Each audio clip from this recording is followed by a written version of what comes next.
Assalamualaikum warahmatullahi wabarakatuh. Selamat datang di channel saya. Di sini saya akan mempresentasikan tentang materi terjemah. Sebelum kita melangkah lebih maju, kita harus tahu apa itu terjemah. Definisi terjemah. Terjemah adalah proses mengalihkan bahasa teks dari bahasa ke bahasa yang lain atau sebaliknya dengan mempertahankan makna dan nuansa aslinya. Jadi misalkan kita punya bahasa Arab yang mau diterjemah dalam bahasa Indonesia, jadi seperti contoh ana dalam bahasa Arab dan diterjemahkan ke dalam bahasa Indonesia menjadi saya. Itu yang bagian pertama. Terus yang bagian kedua, apa saja sih jenis-jenis terjemah? Jenis-jenis terjemah yang pertama itu terjemahan harfiah. Apa itu terjemahan harfiah? Terjemahan harfiah mengalihkan kata per kata tanpa merubah struktur kalimat. Yang kedua, terjemahan bebas.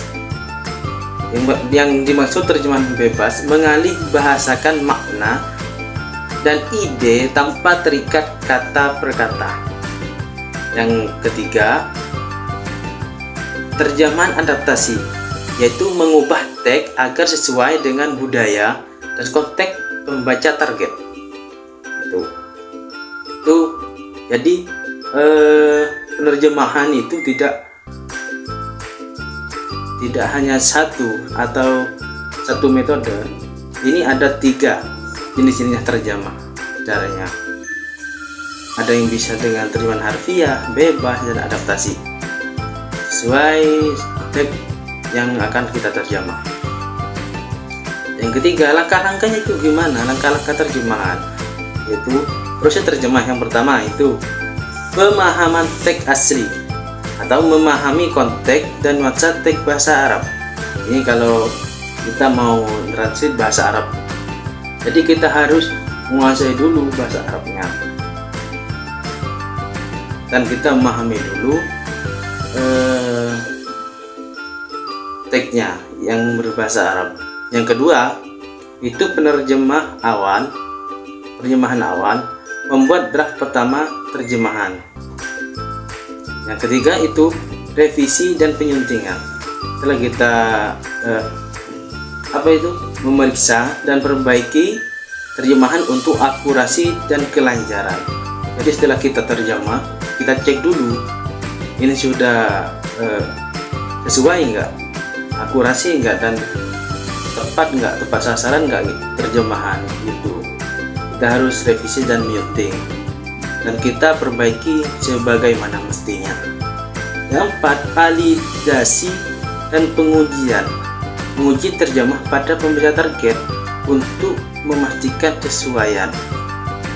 Jadi penerjemah itu harus ada kevalidan antara bahasa satu ke bahasa yang lain.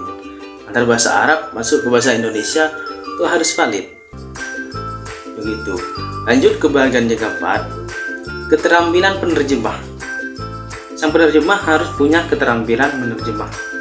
Keterampilan yang dibutuhkan keterampilan penerjemah yaitu keterampilan bahasa, menguasai bahasa Arab dan bahasa target, menguasai budaya, memahami budaya Arab dan budaya bahasa target, kemampuan penelitian, mencari informasi tambahan untuk konteks yang lebih baik, mempunyai ketelitian dan menjaga akurasi dan detail dalam terjemah. Jadi yang harus dimiliki oleh penerjemah itu yang saya bacakan tadi, yang seperti teks yang di atas, yang di belakang saya, itu harus kalian punya untuk menjadi penerjemah yang baik dan bagus. Mungkin Cukup itu dari saya, sedikit dari saya, semoga bermanfaat untuk kalian semua yang nonton, semoga ada manfaatnya. Terlebihnya saya mohon maaf. Wassalamualaikum warahmatullahi wabarakatuh.